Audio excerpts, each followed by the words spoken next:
and gentlemen, please have a huge round of applause for our top 6 contestants. আমরা almost চলে এসেছি আমাদের শোয়ের একদম শেষ প্রান্তে, যেখানে আমরা জানতে পারবো কে হতে যাচ্ছে আমাদের দীপ্ত স্টার হান্টের champion from the male participants and from the female participants.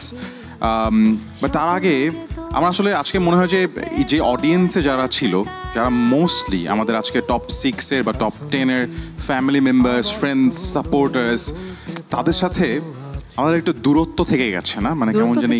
হ্যাঁ, আমাদের অডিশন রাউন্ডের জাজেসরাও কিন্তু আছেন আমাদের সাথে। তো যদি আমি এখন যেটা করবো সেটা হচ্ছে যে এই যে মানে একটা স্টেজের ওই পাশ থেকে যদি মানুষ এই পাশে আসতে পারে, তো এই পাশ থেকেও মানুষ ওই পাশে যাইতেই পারে, এবং ওই পাশে প্রচুর লাইটস, এবং আমরা যদি ওখানে যাই চলে যাব, আমরা খুবই চলে যাব মানে আমি তো চলে আসছি অলরেডি। আই মিন আমি কি একটু তমালিকাদির কাছে যেতে পারি? হ্যাঁ হ্যাঁ হ্যাঁ, চয়নিকা চৌধুরী আসলে একই রকম লাগছিল। আমরা সবাই জোরে একটা তালি দেই ফর চয়নিকা চৌধুরী। জয়বাবু, ফার্স্টে আপনি বলেন যে ওকে আমরা কি শাস্তি দিতে পারি আজকে?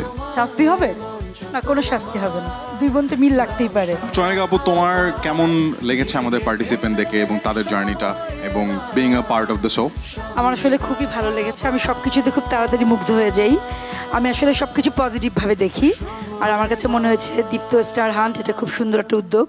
ভালো কিছু আর্টিস্ট পাবো, এবং এই জন্য অবশ্যই থ্যাংক ইউ শিয়াব শাহিন, তারিক আনাম খান এবং মিথিলা। চয়নিকাদি, আপনার পাশে ছিলেন গিয়াসউদ্দিন সেলিম, এবং তিনি আজকে বেশ কিছু মুহূর্তে জাস্ট পড়ে যাচ্ছিলেন, মানে যে বাকি তিনজনের অবস্থা দেখে বা স্টেজে তাদের অনুকরণ দেখে। সো গিয়াসউদ্দিন সেলিমের জন্য ফার্স্ট অফ অল জোরে একটা তালি চাই আমরা। I mean we are very grateful for your presence here. So but Giasuddin Selim, if you had to among this three, আপনার কাছে আসলে ফেভারিট জাজ কে এবং কেন? এই তিনজনের মধ্যে কে? অবশ্যই মিথিলা।